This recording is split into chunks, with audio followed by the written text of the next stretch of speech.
जय माता रानी दोस्तों, आप सभी का बहुत बहुत स्वागत है आपके अपने चैनल राधा कृष्ण ऑफिशियल में। उम्मीद करती हूँ आप लोग बहुत अच्छे होंगे। तो ये बताने के लिए कमेंट बॉक्स में जय माता दी जरूर लिखिएगा। तो चलिए दोस्तों, आज हम इस वीडियो में माँ अन्नपूर्णा की कथा सुनेंगे, तो आप लोग कथा पूरा जरूर सुनिएगा। और बहुत सारे लोग हैं जो माँ अन्नपूर्णा का व्रत भी रखते हैं, तो उन्हें तो कथा जरूर सुननी चाहिए, क्योंकि कोई भी अगर हम व्रत और त्योहार करते हैं तो उसमें हमें कथा जरूर पढ़नी या सुननी चाहिए। तो चलिए सुनते हैं माँ अन्नपूर्णा की कथा। तो सबसे पहले बता दूं कि माँ अन्नपूर्णा का जो व्रत है वो 20 नवंबर से शुरू हो गया है। यह माता अन्नपूर्णा का व्रत बड़ा ही चमत्कारी होता है। यह मार्गशीर्ष मास के शुक्ल पक्ष के प्रतिपदा से यह व्रत शुरू हो जाता है और ये व्रत 21 दिन या 17 दिनों तक किया जाता है। बहुत सारे लोग हैं जो व्रत रखते हैं, और जो लोग भी किसी भी कारणवश नहीं रख पाते हैं, जो लोग रखना चाहते हैं, तो वो लोग शुद्ध सात्विक एक समय भोजन करके भी इस व्रत को कर सकते हैं। सुबह के समय में घी का दीपक जला करके माता अन्नपूर्णा का पूजा किया जाता है, उनकी कथा पढ़ी या सुनी जाती है और माँ को भोग भी लगाया जाता है। तो आज मैं आपको बड़े ही चमत्कारी व्रत कथा सुनाने जा रही हूँ माँ अन्नपूर्णा की। तो आप लोग कथा पूरा श्रद्धा भाव के साथ में पूरी कथा जरूर सुनिएगा।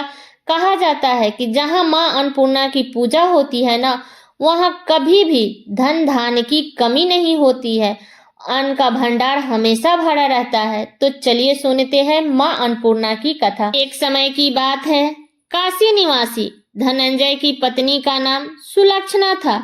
उसे सब कुछ प्राप्त थे, केवल उसे निर्धनता ही उसके दुख का कारण था। यह दुख उसे हर समय सताता रहता था। एक दिन सुलक्षणा पति से बोली, स्वामी आप कुछ मेहनत करो कि काम चले, इस तरह कब तक काम चलेगा। सुलक्षणा की बात धनंजय के मन में बैठ गई और धनंजय उसी दिन विश्वनाथ को प्रसन्न करने के लिए बैठ गया और कहने लगा, हे देव आदि देव, मुझे पूजा पाठ कुछ नहीं आती, केवल आपके भरोसे ही बैठा हूँ। इस तरह विनती करते करते 2-3 दिन तक भूखा प्यासा बैठा रहा धनंजय। यह सब देख करके भगवान शंकर ने धनंजय के कान में अन्नपूर्णा अन्नपूर्णा अन्नपूर्णा 3 बार बोले। जब धनंजय ने आंख खोला तो वहां कोई नहीं था, तो धनंजय सोच में पड़ गया, ये कौन क्या कह गया। जब धनंजय मंदिर से बाहर आया तो पंडित जी से पूछा कि पंडित जी ये अन्नपूर्णा क्या है। तब पंडित जी ने बोले, तुम अन्न छोड़ बैठे हो तो तुझे अन्न की ही बातें सूझती है, जा घर जाकर अन्न ग्रहण कर। तब धनंजय घर गया तो अपनी पत्नी से सारी बातें कही। तब सुलक्षणा ने सारी बातें सुनने के बाद बोली कि नाथ आप चिंता मत करो, स्वयं शंकर जी ने यह मंत्र दिया है, वे स्वयं ही इसका मतलब बताएंगे, आप जाकर उनका आराधना कीजिए। फिर धनंजय ने पत्नी के कहने पर पूजा में बैठ गया। तो फिर शंकर जी ने धनंजय को दर्शन दिया और कहा कि तुम पूर्व दिशा में चले जाओ। फिर धनंजय ने पूर्व दिशा में जाता रहा और माँ अन्नपूर्णा का नाम जपता रहा। भूख लगता तो फल खाता और जल पीता और नाम जपता जाता। इसी प्रकार कितना समय बीत गया। जब वह आगे गया तो उसे चांदी की भांति वन की शोभा दिखाई दिया। किनारे देखा और किनारे पर कितनी अप्सराएं झुंड बनाए बैठी मिली। एक कथा कहती थी, बाकी सब माँ अन्नपूर्णा कहती थी। ये अगहन मास की उजेली रात थी और आज से ही यह व्रत शुरू हुआ था। जिस शब्द को खोज करने के लिए वो निकला था वह वहीं पर मिला। फिर धनंजय ने उन सभी देवियों के पास जाकर पूछा कि हे देवियों, यहाँ तुम लोग क्या कर रही हो।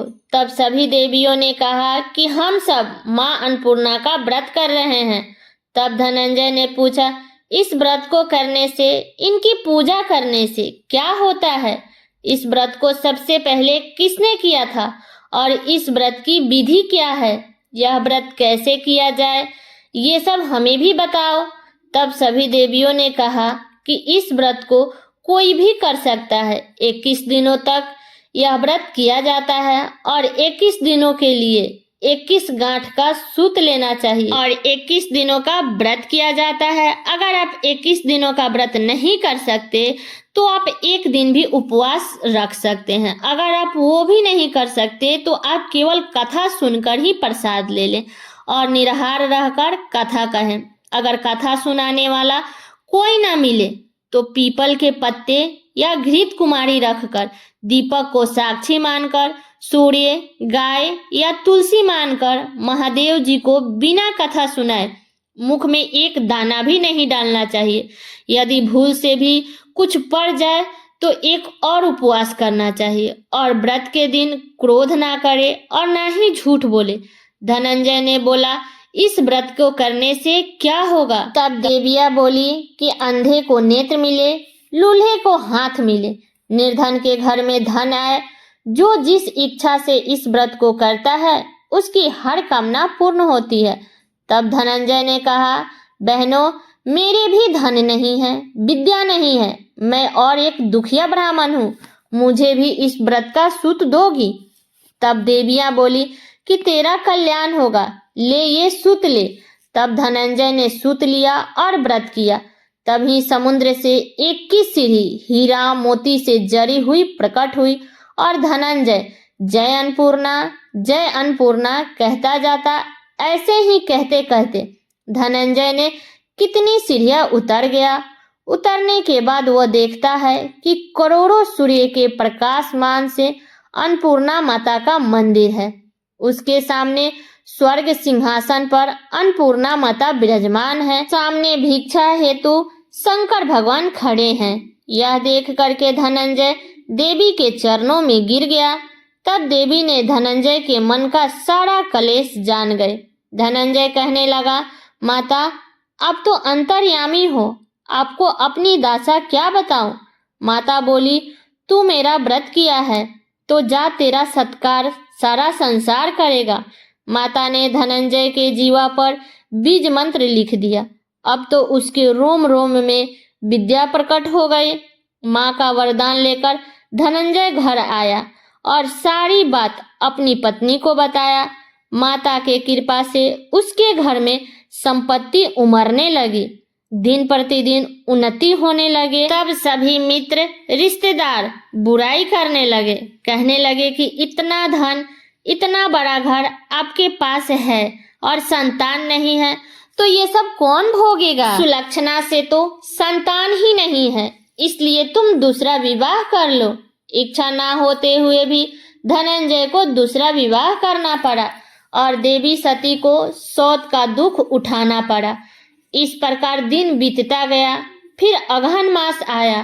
फिर सुलक्षणा ने कहा, हमें माता जी का व्रत नहीं छोड़ना चाहिए, इसी व्रत के कारण हमें इतना सुख संपन्न मिला है। सुलक्षणा की बात सुनकर धनंजय वहां आया और वहां बैठ गया। नई बहू को इस व्रत की खबर नहीं थी। नई बहू धनंजय का राह देख रही थी। ऐसे ही दिन बीतता गया और व्रत पूर्ण होने में सिर्फ 3 दिन ही बाकी था कि नई बहू को खबर पड़ी और उसके मन में ईर्ष्या की ज्वाला भड़क रही थी। नई बहू सुलक्षणा के घर पहुंची और वहां पर भगदड़ मचा दी। थोड़ी देर के लिए धनंजय को अपने साथ नए घर में लेके चली गए और थोड़ी देर में ही धनंजय को निद्रा ने आ दबाया। इसी समय नई बहू ने धनंजय का सूत यानी धागा तोड़कर आग में फेंक दी। अब तो माताजी को क्रोध जग गया। घर में अकस्मात आग लग गई, सब कुछ जलकर खाक हो गया। जब सुलक्षणा को इस बात का पता चला तो फिर से अपने पति को अपने घर लाई और नई बहू उठकर पिता के घर जा बैठी। पति को परमेश्वर समान मानने वाली सुलक्षणा बोली, हे नाथ, घबराइए मत, माताजी की कृपा अलौकिक है। पुत्र कुपुत्र हो जाता है लेकिन माता कुमाता नहीं होती है। फिर से श्रद्धा और भक्ति से आराधना शुरू करो, फिर वो जरूर हमारा कल्याण करेगी। धनंजय ने फिर से माता के पीछे पड़ गया और वह फिर से सरोवर सीढ़ी प्रकट हुई और फिर से वह माँ अन्नपूर्णा कहकर वहां उतर गया और वहां जाकर माता जी के चरणों में वंदन करने लगा। तब माता प्रसन्न होकर बोली, हे मेरी स्वर्ग की मूर्ति, ले तू फिर से सुखी हो जा, तुझे मेरा आशीर्वाद है। तेरी स्त्री सुलक्षणा ने श्रद्धा से मेरा व्रत किया है, उसे मैंने पुत्र दिया है।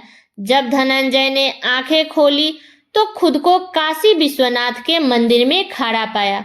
वहां से धनंजय घर आया और इधर सुलक्षणा के दिन चढ़े और सुलक्षणा ने एक बड़े ही सुंदर पुत्र को जन्म दिया तो गांव में आश्चर्य की लहर दौड़ गई, मनता आने लगा।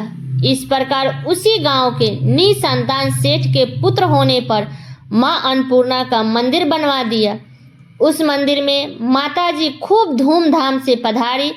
मंदिर में यज्ञ किया गया और धनंजय को मंदिर का आचार्य का पद मिल गया। जीविका के लिए मंदिर की दक्षिणा और रहने के लिए एक बड़ा सा घर दे दिया गया। धनंजय वहीं पे अपने स्त्री और पुत्र सहित वहीं पे रहने लगा। माताजी के चढ़ावा भी भरपूर आमदनी होने लगी। उधर नई बहू के पिता के घर डाका पड़ा और सब कुछ लूट गया और वे लोग भीख मांगकर अपना पेट भरने लगे। सुलक्षणा ने जब यह बात सुना तो उन्हें बुलवाया भेजा और उन्हें बुला करके अलग घर में रख दिया। वहीं पे अन्न जल का प्रबंध कर दिया और उसके बाद धनंजय, सुलक्षणा और उनके पुत्र माताजी के कृपा से आनंद से रहने लगे। तो माताजी ने जैसे इनके भंडार भरे, वैसे ही जो इस कथा को कह रहा है, जो इसमें हुंकार भर रहा है और जो इस कथा को सुन रहा है, उन सभी का भंडार मां अन्नपूर्णा हमेशा भरे रखे। तो सब लोग बोलिए मां अन्नपूर्णा माता की जय, भोलेनाथ की जय। तो ये है माता अन्नपूर्णा की कथा। तो कैसी लगी ये कथा आप लोग कमेंट करके जरूर बताइएगा। चैनल पे नए आए हैं तो सब्सक्राइब कर लीजिए, बेल आइकन को प्रेस कर दीजिए, जिससे मेरे वीडियो का नए नोटिफिकेशन आप सभी के पास में सबसे पहले पहुंचे। और वीडियो को लाइक कर दीजिएगा, क्योंकि आपके एक लाइक से मुझे बहुत ही मोटिवेशनल मिलता है। इसलिए वीडियो को लाइक कर दीजिए और वीडियो को शेयर कर दीजिएगा, ताकि हर कोई माता अन्नपूर्णा की कथा को सुन सके। तो चलिए दोस्तों, मिलती हूँ अगले वीडियो में किसी नए वीडियो के साथ में। तब तक के लिए नमस्कार।